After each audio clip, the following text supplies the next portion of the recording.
ഗാർഹിക തൊഴിലാളികൾക്ക് രാജ്യം വിടുന്നതിന് ഖത്തർ കൂടുതൽ നിയന്ത്രണം ഏർപ്പെടുത്തുന്നു. രാജ്യം വിടാൻ 5 ദിവസം മുൻപ് മെട്രാഷ് വഴി അപേക്ഷ നൽകണം. പുതിയ നിർദ്ദേശങ്ങൾ ഷൂറ കൗൺസിൽ സർക്കാരിന് സമർപ്പിച്ചു. ഗാർഹിക തൊഴിലാളികളുമായി ബന്ധപ്പെട്ട ഇന്റേണൽ ആൻഡ് എക്സ്റ്റേണൽ കമ്മിറ്റിയുടെ റിപ്പോർട്ടിന്റെ അടിസ്ഥാനത്തിലാണ് ഷൂറ കൗൺസിൽ നിർദ്ദേശങ്ങൾ മുന്നോട്ട് വെച്ചത്. ഇതനുസരിച്ച് രാജ്യം വിടാൻ ആഗ്രഹിക്കുന്ന ഗാർഹിക തൊഴിലാളി 5 ദിവസം മുമ്പെങ്കിലും മെട്രാഷ് ആപ്ലിക്കേഷൻ വഴി അപേക്ഷ നൽകണം. തൊഴിലുടമയുടെ അനുമതിയില്ലാതെ രാജ്യം വിടാനാകില്ല. ഏതെങ്കിലും സാഹചര്യത്തിൽ അനുമതി നിഷേധിക്കപ്പെട്ടാൽ തൊഴിലാളിക്ക് ബന്ധപ്പെട്ട അതോറിറ്റികളെ സമീപിക്കാം. ഗാർഹിക തൊഴിലാളികളുമായി ബന്ധപ്പെട്ട പരാതികൾ കൂടുന്ന സാഹചര്യത്തിലാണ് ഷൂറ കൗൺസിൽ സർക്കാരിന് മുന്നിൽ മോഷൻ ഓഫ് ഡിസയർ സമർപ്പിക്കുന്നത്. കരാർ കാലാവധി കഴിയുന്നതിന് മുമ്പ് തൊഴിലാളികൾ ഓടിപ്പോകുന്നത് തടയാനും നിർദ്ദേശമുണ്ട്.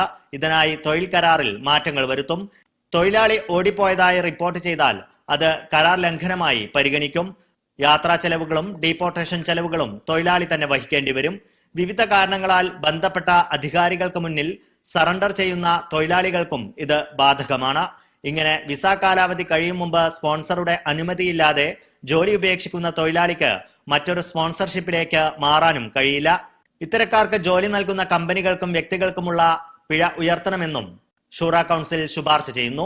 സ്വകാര്യ മേഖലയിൽ സ്വദേശിവൽക്കരണം നടത്തുന്നത് സംബന്ധിച്ച സാമ്പത്തിക കാര്യ സമിതിയുടെ കരട് നിയമത്തിന് ഷൂറ കൗൺസിൽ അംഗീകാരം നൽകി.